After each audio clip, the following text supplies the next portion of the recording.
तो आप तीनों ही पेशेंट जो हैं उनकी कंधे की सर्जरी हुई है और आज मैं आपको कंधे की सर्जरी के बाद क्या ध्यान रखना है, क्या रिकवरी रहती है, किस तरह से फिजियोथेरेपी करनी है, उसके बारे में जानकारी दूँगा। देखिए, आप तीनों की केस में जो कंधे के अंदर की मेन स्नायु है, जिसको हम रोटेटर कफ टेंडन बोलते हैं, वो रोटेटर कफ टेंडन के अंदर टेयर था। ठीक है।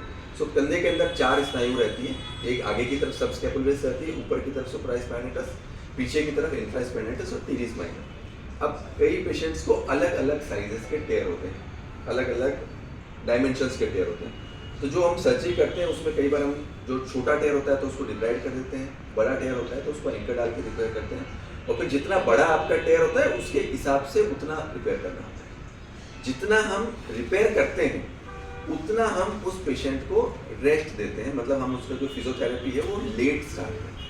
तो जिन पेशेंट्स की जो है हम एंकर कम डालते हैं उनको हम फिजियोथेरेपी जल्दी शुरू कर देते हैं। जैसे आपके केस में था, आपका जो स्नायु रोटेटर कफ का स्नायु था वो बहुत छोटा टेयर था, तो उसको हमने डिब्राइड किया, आपके कंधे के अंदर जो टाइटनेस थी उसको हमने रिलीज कर दी। तो टेक्निकली आपके केस में हम फिजियोथेरेपी बहुत जल्दी शुरू कर सकते हैं।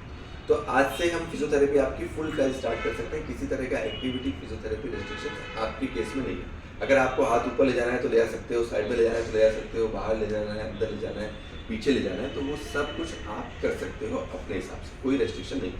अब कंधे के अंदर की जो स्नायु होती है वहाँ पे काफ़ी सारे आपके छोटे छोटे रिसेप्टर्स होते हैं। तो कंधे का जो प्रॉब्लम होता है वहाँ पे पेन ज़्यादा होता है।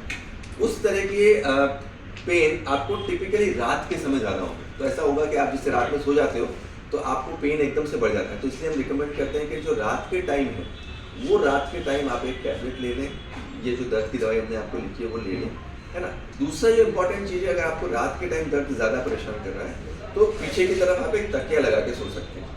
पीछे की तरफ तकिया लगा लीजिए, थोड़ा उसको एलिवेट कर लीजिए, क्योंकि ये क्या है, जब डिपेंडेंट पोजीशन में जाएगा, जैसे नीचे की तरफ जाएगा, ये इस तरफ आप करवट लेंगे तो आपका दर्द बढ़ेगा।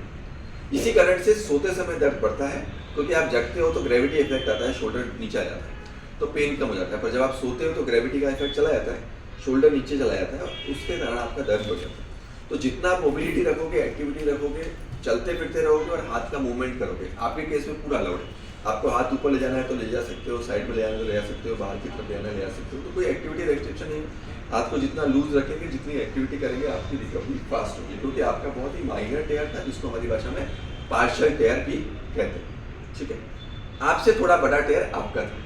ठीक है, तो आपके केस में हमने एक एंकर डाला है और एक एंकर डाल के स्नायु को रिपेयर किया। तो आपके केस में हम नॉर्मली 3 हफ्ते के आसपास जो है वो झोली देते हैं। 3 हफ्ते का समय पूरा हो गया, तो अब आप एक्टिविटी शुरू कर सकते हो। तो नीचे नीचे का काम आप शुरू कर सकते हो। 3 हफ्ते तक आपके केस में हमने झोली रखी थी।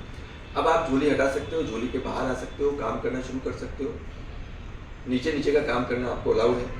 आप मतलब सब्जी काटने जैसा काम है, मोबाइल फ़ोन यूज़ करना है, बाकी सब काम कर सकते हो, नीचे नीचे का सारा काम कर सकते हो। और इस हाथ को सपोर्ट के साथ, मतलब दूसरे हाथ के साथ आप ऊपर ले जा सकते हो और नीचे कर सकते हो हल्का। ठीक है, तो आपका जो टेयर है उसको हम स्मॉल रोटेटर कफ टेयर बोलते हैं, ये सिंपल रोटेटर कफ टेयर बोलते हैं, और एक एंकर डाल के हमने उसको रिपेयर कर दिया। तो आपके केस में इस तरह का प्रिकॉशन रहेगा। हाथ ऊपर ले जाना आप करीबन 3 से 4 हफ्ते के आसपास ऑपरेशन से काउंट करेंगे तो आप स्टार्ट कर सकते हो। आपके केस में आगे टेयर काफ़ी बड़ा था, ठीक है ना। अब बड़ा टेयर जब होता है तो हम थोड़ा ज़्यादा रेस्ट देते हैं। तो करीबन 1 महीने तक तो आपको झोली पहननी ही पहननी है। 1 महीने तक आपको नीचे नीचे का एक्टिविटी अलाउ कर सकते हैं, जैसे लिखना हो गया, मोबाइल यूज़ करना हो गया, वो आप कर सकते हो। पर हाथ ऊपर ले जाना मिनिमम 1 से 1.5 महीने के लिए अलाउड नहीं है, और इंडिपेंडेंटली तो 1.5 महीने के बाद अलाउड करेंगे, क्योंकि आपका टेयर जो था उसको मैसिव रोटेटर कफ टेयर का पैटर्न बोलते हैं। तो जो स्नायु थी वो काफ़ी ज़्यादा फटी हुई थी। अच्छा, हमारे जो रोटेटर कफ और इस तरह की जो प्रॉब्लम्स होती हैं उसमें एक इंपॉर्टेंट चीज़ ये ध्यान रखनी होती है कि आपका जो टेयर का साइज़ है उससे आपके सिम्टम नहीं होते हैं। कई बार जैसे आपका टेयर बहुत बड़ा था पर अभी आप इन सब में कंफर्टेबल हो, आपको दर्द उतना नहीं है, उनको आपसे ज़्यादा दर्द है। तो जो छोटे टेयर होते हैं वो कई बार ज़्यादा पेनफुल हो सकते हैं, और बड़े टेयर होते हैं उनमें कई बार कम पेन होता है। तो ये थोड़ा सा मिसमैच कई बार साइज़ के हिसाब से, ऐसा नहीं है कि बड़ा टेयर होगा तो ज़्यादा पेन होगा, तो वो एक डिफरेंस है। और आपको कुछ पूछना है अपनी रिकवरी के बारे में तो पूछ सकते हैं। मेडिसिन जो था वो खत्म, मेडिसिन आपको लेना पड़ेगा आपके केस में, क्योंकि हम फिजियोथेरेपी एग्रेसिवली दे रहे हैं, तो आपको फिजियोथेरेपी ज़्यादा करना पड़ेगा, एक्सरसाइज ज़्यादा करना पड़ेगा, मूवमेंट जो है करने का वो वो ज़्यादा मेडिसिन है वो और 15 दिन 1 हाँ, महीने हाँ, चलाना है। हाँ।